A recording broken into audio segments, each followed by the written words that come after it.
আজকে যুবকদেরকে দেখলে মা বাবা ভয়ে পায়ে কান্না করে, আছে না এরকম যুবক? যুবক মাথার চুল কাটে ঘোড়ার পিঠের মতো, আছে না? আপনাদের এদিকে নাই বোধহয়। মাথার চুল কাটে যে ঘোড়ার পিঠের মতো, মধ্যখানেরটা এই যে চতুর্দিকে চাইচা ফেলে দেয়, মধ্যখানেরটা এমন করে ঘোড়ার মতো করে দেয়। আবার সেখানে কি লাগায় আল্লাহ জানে, কিন্তু চুলগুলা লাল হয়ে যায়, আছে না এরকম? লাল হয়ে যায়, এখন লাল চুল। এদিকে আবার ফ্যান একটা পড়ছে যে হাঁটুর মধ্যে জানালা আছে, হাঁটুর মধ্যে জানালাওয়ালা ফ্যান এদিকে পড়ে না বোধহয়, আছে। তারপরে স্টিচ ক্লথ, স্টিচ প্যাড একদম গায়ের সাথে লাগানো, এটা বসে প্রস্রাব করা তো দূরের কথা, দাঁড়িয়ে প্রস্রাব করলে তার কষ্ট হয়ে যায়, আছে না যুবক? অনুসরণ করে কার?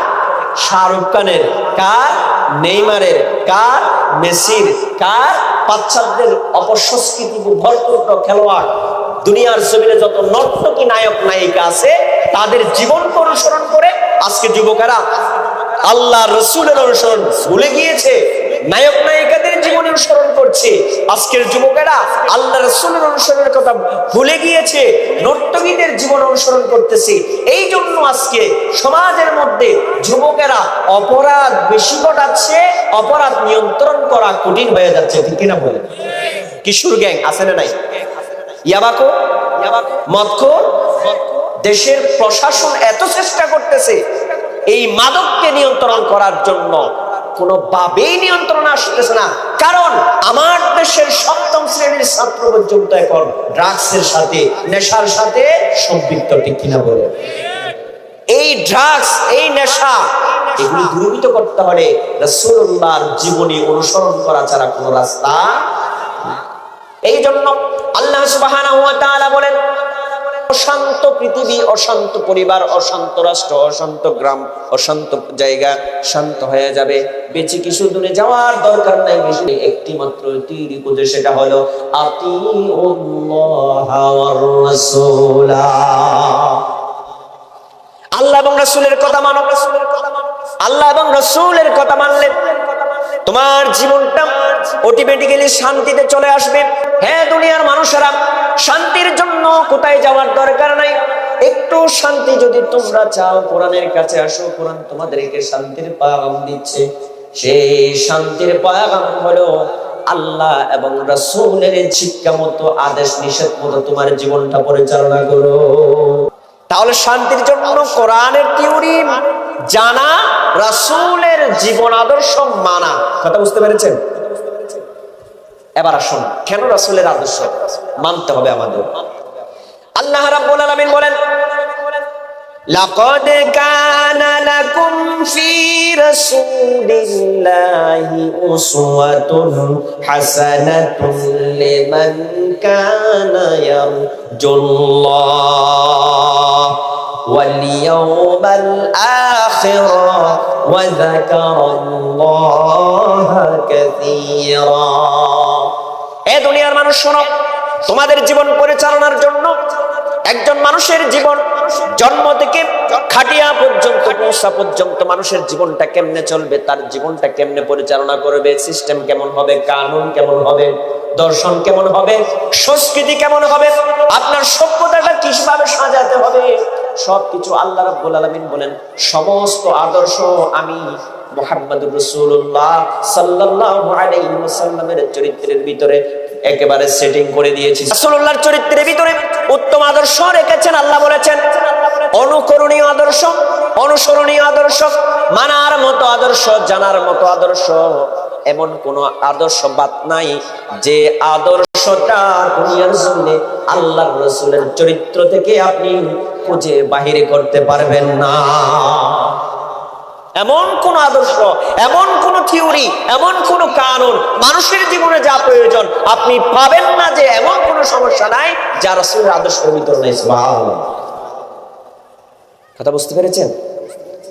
তাহলে রাসূলের চরিত্র উত্তম চরিত্র, অনুকরণীয় চরিত্র, অনুসরণীয় চরিত্র। যে জিনিসটা ভালো সকলে সেটা গ্রহণ করে। কথা বুঝতেছেন? যে জিনিসটা ভালো সকলে সেটা গ্রহণ করে। রাসূল কারীম সাল্লাল্লাহু আলাইহি সাল্লামের চরিত্রটা কেমন আল্লাহ তাআলা বলছেন। কে বলছেন? আল্লাহ। আল্লাহ রাব্বুল আলামিন বলেন, ওয়া ইন্না খুলুকিন আযীম। আল্লাহ বলেন আমি মহান চরিত্র দিয়ে, আজিম চরিত্র দিয়ে, শ্রেষ্ঠ চরিত্র দিয়ে, উত্তম চরিত্র দিয়ে, মাধুর্যপূর্ণ চরিত্র দিয়ে রাসূল আমি আপনাকে দুনিয়ার জমিনে পাঠিয়েছি। তাহলে যে রাসূলের চরিত্র, যে রাসূলের জীবনী, যে রাসূলের জীবন আদর্শ সম্পর্কে আল্লাহ তাআলা বুঝ দিচ্ছেন, আল্লাহ সার্টিফাই করতেছেন, সেই রাসূলের আদর্শ ছাড়া মানুষ জীবনে শান্তির আশা করা বোকামি ছাড়া কিছু নয়। আল্লাহ রাব্বুল আলামিন কোরআনে কারীমে বলেন আমি রাসূলকে খালি হাতে পৃথিবীতে পাঠাই নাই। উত্তম যেমন একটা চরিত্র দিলাম, সংবিধান দিলাম, একটা গাইডলাইন দিলাম, সাথে একটা জীবন বিধান দিলাম, একটা পরিপূর্ণ একটা জীবন বিধান দিলাম, সেটার নাম হলো ইসলাম। আল্লাহ তাআলা কোরআনে কারীমে বলছেন হুয়াল্লাযী আরসালা রাসূলাহু বিল হুদা ওয়া দীনিল হক লিইয়ুযহিরাহু আলাদ-দীনি কুল্লিহি ওয়া কাফা বিল্লাহি শাহীদা। আল্লাহ তাআলা বললেন এই দুনিয়ার জমিনে নবী আসার সময় আল্লাহর পক্ষ থেকে সত্য দিন ইসলাম নিয়ে এসেছেন এবং সাথে কোরআন কারীম নিয়ে এসেছেন, কনস্টিটিউশন নিয়ে এসেছেন, সংবিধান নিয়ে এসেছেন, গাইডলাইন নিয়ে এসেছেন, যেটার মাধ্যমে মানুষ অশান্ত পৃথিবী আয়ামে জাহিলি যুগের পথহারা মানুষগুলি উটলুপ্তরাজে ভরপুর ছিল, জেনাবে বিচার থেকে শুরু করে জুলুমবাসে ভরপুর ছিল, অন্ধকার যুগ বলা হতো, বর্বরতার যুগ বলা হতো। সেই আয়ামে জাহিলিয়তকে এই সত্য দিন ইসলাম এবং আল্লাহর তিউরি কোরআন দিয়ে শান্তময় একটা পৃথিবী উপহার দিলেন মানুষকে। জোরে বলেন সুবহানাল্লাহ। মুহাম্মদ রাসূলুল্লাহ সাল্লাল্লাহু আলাইহি ওয়াসাল্লামের চরিত্রটা কেমন ছিল? তিনি যখন পৃথিবীর জমিন থেকে পর্দা করলেন, মানুষ দৌড়াইয়া হযরত আয়েশা সিদ্দিকা রাদিয়াল্লাহু তাআলা আনহার কাছে গিয়ে জিজ্ঞেস করলেন, ওগো আম্মা জান, আপনি বলেন রাসূলের চরিত্রটা কেমন ছিল? তখন আয়েশা বলেন, তোমরা কি কোরআন পড়ো নাই? কোরআনে যে রকম আল্লাহ পৃথিবীর জমিনে নাযিল করেছে 100 আল্লাহর রাসূলের চরিত্র তেমনই ছিল, এক বিন্দু পরিমাণে দিক সেদিক হয় নাই। আমার চরিত্র আপনার চরিত্র নয়। এই জন্য আল্লাহ বলেছেন খুলুকুন আযীম, উত্তম চরিত্র, মহান চরিত্র, যে চরিত্রের মধ্যে কোনো ভুল নাই। সুবহানাল্লাহ। এবার আসুন রাসূলের চরিত্র দিয়ে মানুষ কিভাবে পৃথিবীটাকে শান্ত করেছে, পরিবার শান্ত করেছে, সমাজ শান্ত করেছে, পৃথিবীর সবকিছু শান্ত করেছেন রাসূলুল্লাহর চরিত্র দিয়ে। সুবহানাল্লাহ।